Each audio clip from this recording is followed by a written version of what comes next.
नमस्कार। इजरायल और फ़लस्तीन में चल रहे विवाद को लेकर पाकिस्तान हमेशा से मुखर रहा है, मगर इस बार इजरायल ने पाकिस्तान को लेकर कड़ी टिप्पणी कर दी है। ऐसे कम ही मौके आते हैं जब इजरायल ने पाकिस्तान को लेकर खुलेआम इस तरह कुछ बोला हो। हालांकि पाकिस्तान इजरायल को लेकर हमेशा से हमलावर रहा है।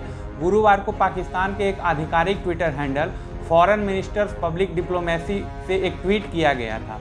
इस ट्वीट में लिखा गया था कि आज संयुक्त राष्ट्र मानवाधिकार परिषद में कब्जे के लिए गए फ़लस्तीनी इलाके और पूर्वी यरूशलेम में मानवाधिकारों की भयावह स्थिति पर एक विशेष सत्र का आयोजन किया गया है। इस बैठक को पाकिस्तान के विदेश मंत्री शाह महमूद कुरैशी संबोधित करेंगे और UNHRC से क्या उम्मीद है उसकी चर्चा भी करेंगे। पाकिस्तान के इस ट्वीट के जवाब में इजरायली विदेश मंत्रालय के महाप्रबंधक अलोन उश्पिज ने पाकिस्तान पर तीखा तंज किया है। उन्होंने अपने ट्वीट में लिखा कि मानवाधिकार चैंपियन पाकिस्तान हकीकत में शीशे के घर में रह रहा है। मध्य पूर्व में इजरायल एकमात्र लोकतंत्र है, उसे पाकिस्तान UNHRC में ज्ञान दे रहा है। ये पाखंड की सबसे अच्छी मिसाल है। इस ट्वीट के साथ अलोन ने अमेरिकी विदेश मंत्रालय की पाकिस्तान में मानवाधिकारों पर तैयार की गई रिपोर्ट का लिंक भी शेयर किया या ट्वीट के साथ लगाया है। इस रिपोर्ट में पाकिस्तान में मानवाधिकारों की स्थिति पर गंभीर चिंता भी व्यक्त की गई है। अलोन के इस ट्वीट को इजरायल के विदेश मंत्रालय के आधिकारिक ट्विटर हैंडल से भी ट्वीट किया गया। गुरुवार को UNHRC में इजरायल के खिलाफ प्रस्ताव के पक्ष में जिन 24 देशों ने मतदान किया था उसमें से पाकिस्तान भी एक था।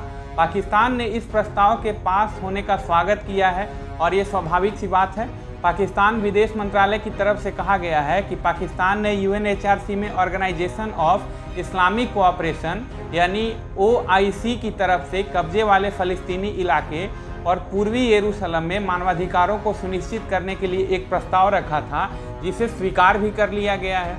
हम और पाकिस्तान ने इस प्रस्ताव के स्वीकार होने का स्वागत भी किया है। UNHRC के विशेष सत्र को संबोधित करते हुए पाकिस्तान के विदेश मंत्री शाह महमूद कुरैशी ने कहा कि पाकिस्तान संयुक्त राष्ट्र में क्षेत्रीय शांति और स्थिरता के साथ मानवाधिकारों का समर्थन करता रहेगा। बताइए, पाकिस्तान ऐसी बातें कर रहा है। फ़लस्तीनियों को उनके अधिकारों से वंचित किया जा रहा है। 2 हफ्तों तक फ़लस्तीनियों पर इजरायल जुल्म ढाता रहा, ये पाकिस्तान का बयान है। पीड़ित और आक्रामक देश की तुलना एक साथ नहीं की जा सकती। फ़लस्तीनियों का यह अधिकार है कि वे सम्मान के साथ जी सकें और वे अपने भविष्य का फैसला खुद कर सकें। गुरुवार को शाह महमूद कुरैशी ने फ़लस्तीनियों के बहाने कश्मीर का मुद्दा भी उठाया। कुरैशी ने फ़लस्तीनियों की तुलना कश्मीरियों से कर दी और कहा कि कश्मीर के मामले में संयुक्त राष्ट्र को अहम भूमिका निभानी चाहिए। संयुक्त राष्ट्र आम सभा के प्रमुख वोल्कन बेजकीर अभी पाकिस्तान में हैं और इस्लामाबाद में कुरैशी ने वोल्कन से मुलाकात के बाद फ़लस्तीनियों के साथ कश्मीर का मुद्दा भी जोड़ दिया। वोल्कन बेजकीर तुर्की के राजनयिक हैं और तुर्की कश्मीर के मामले में पाकिस्तान के साथ खुलकर रहता है। ये पहले भी हुआ और ये बताने की ज़रूरत भी नहीं है। गुरुवार को कुरैशी ने कहा कि जम्मू कश्मीर और फ़लस्तीनियों में समानता है। दोनों जगह के नागरिकों के मानवाधिकारों का उल्लंघन किया जा रहा है, इसलिए पाकिस्तान की मांग है कि दोनों जगह के नागरिकों को आत्मनिर्णय का अधिकार मिले। दोनों मामले में संयुक्त राष्ट्र को बढ़ चढ़कर भूमिका अदा करनी चाहिए, ऐसी मांग पाकिस्तान ने की है। संयुक्त राष्ट्र की 75वीं आम सभा के अध्यक्ष वोल्कन बेजकीर ने कहा कि फ़लस्तीनियों के मुद्दे पर संयुक्त राष्ट्र की सुस्ती उसकी विश्वसनीयता को नुकसान पहुंचाने वाली रही है। पाकिस्तान के एक प्रसिद्ध टीवी चैनल जियो टीवी है, उसके अनुसार बेजकीर ने इस्लामाबाद में नेशनल डिफेंस यूनिवर्सिटी में कहा कि फ़लस्तीनियों के मुद्दे पर संयुक्त राष्ट्र की उपेक्षा के कारण इसकी विश्वसनीयता प्रभावित हुई है। संयुक्त राष्ट्र सुरक्षा परिषद भी इस मामले में नाकाम रहा है। सुरक्षा परिषद इजरायल के खिलाफ एक प्रस्ताव तक नहीं पास कर पाया। उन्होंने कहा कि सैकड़ों फ़लस्तीनियों की जान गई है, मानवाधिकारों का खुलेआम उल्लंघन हो रहा है। यहाँ जल्द ही 2 स्वतंत्र देश बनाने की ज़रूरत है, इजरायल के संदर्भ में कहा जा रहा है। मध्य पूर्व में फ़लस्तीनियों का मुद्दा सुलझाए बिना शांति और स्थिरता नहीं आ सकती। बेजकीर ने इस दौरान कश्मीर का भी हवाला दिया और कहा कि उनकी भावना पाकिस्तान के साथ है। उन्होंने कहा कि वे भारत और पाकिस्तान से बातचीत के जरिए समस्या को सुलझाने का आग्रह करते हैं। तो एक तुर्की के निवासी से इससे ज़्यादा और क्या उम्मीद की जा सकती है। अब हम बात करते हैं पाकिस्तान और इजरायल के रिश्ते की। पाकिस्तान ने इजरायल को अब तक एक स्वयं प्रभु मुल्क के तौर पर मान्यता नहीं दी है। दोनों देशों में कोई औपचारिक संबंध भी नहीं है। पिछले 11 सालों से इजरायल और फ़लस्तीनियों के बीच चल रहे संघर्ष में पाकिस्तान खुलकर फ़लस्तीनियों के साथ रहा है। इसके लिए पाकिस्तान ने सभी इस्लामिक देशों को भी साथ आने की अपील की थी। तुर्की और पाकिस्तान दोनों इजरायल के खिलाफ बढ़ चढ़कर बोलने में आगे रहे हैं। हालांकि तुर्की ने इजरायल को मान्यता दे रखी है। तुर्की मुस्लिम बहुल देशों में इजरायल को मान्यता देने वाला पहला देश बना था। दोनों देशों के बीच औपचारिक संबंध भी हैं। हालांकि 2010 में इजरायल ने एक पोत में सवार 10 तुर्की के नागरिकों को मार गिराया था। ये सभी फ़लस्तीनियों के लिए मदद लेकर गाजा जा रहे थे। इसके बाद से दोनों देशों के रिश्ते पटरी से उतर गए हैं। टर्किश राष्ट्रपति एर्दोगान इजरायल पर हमलावर रहे हैं और उन्होंने रूसी राष्ट्रपति पुतिन से इजरायल को कड़ा सबक सिखाने के लिए भी कहा था।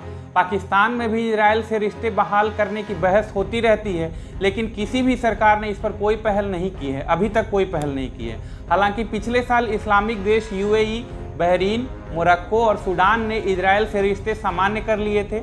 जब भी इजरायल और फ़लस्तीनियों के बीच टकराव होता है तो पाकिस्तान में फ़लस्तीनियों के समर्थन में बड़ी बड़ी भीड़ सड़कों पर उतर जाती है। इमरान खान भी सऊदी अरब वाली बात ही दोहराते हैं। जब तक 1967 की सीमा के तहत फ़लस्तीन एक स्वतंत्र मुल्क नहीं बन जाता है, तब तक इजरायल से राजनीतिक रिश्ते कायम नहीं होंगे, ऐसा इमरान खान कई बार कह चुके हैं। पाकिस्तान में सत्ता हो या विपक्ष या सिविल सोसाइटी, सभी इजरायल के खिलाफ ही खड़े रहते हैं। हालांकि पाकिस्तान चीन में वीगर मुसलमानों को लेकर चुप रहता है। चीन में वीगर मुसलमानों पर जुल्म को लेकर कई रिपोर्ट सामने आ चुकी हैं, लेकिन पाकिस्तान यहाँ खामोश रहता है। हाल ही में शाह महमूद कुरैशी से वीगर मुसलमानों को लेकर CNN की पत्रकार हैं, उन्होंने कुछ सवाल भी पूछे थे। CNN की पत्रकार बियाना गोल्ड्रिगा नाम है उनका, उन्होंने कुरैशी से पूछा था कि अगर आपके लिए हर मानव जीवन की अहमियत है, सब समान हैं, तो आप चीन में वीगर मुसलमानों को लेकर चुप क्यों रहते हैं, जबकि दुनिया में कई देश कह रहे हैं कि चीन में जनसंहार किया जा रहा है मुसलमानों का। पाकिस्तानी विदेश मंत्री इस सवाल का जवाब देने में लड़खड़ाते दिखे। उन्होंने इस सवाल को टालना ही बेहतर समझा। उन्होंने कहा कि देखिए, मेरी सरकार इन मुद्दों पर हमेशा बोलती है। आपको पता है कि चीन हमारा बहुत ही नज़दीक का दोस्त है। हम इस मामले में डिप्लोमेटिक चैनल का इस्तेमाल कर रहे हैं। हम हर मामले पर सार्वजनिक रूप से बात नहीं कर सकते। तो साफ तौर पर पाकिस्तान इस मामले पर बोलने से बचता हुआ दिखा।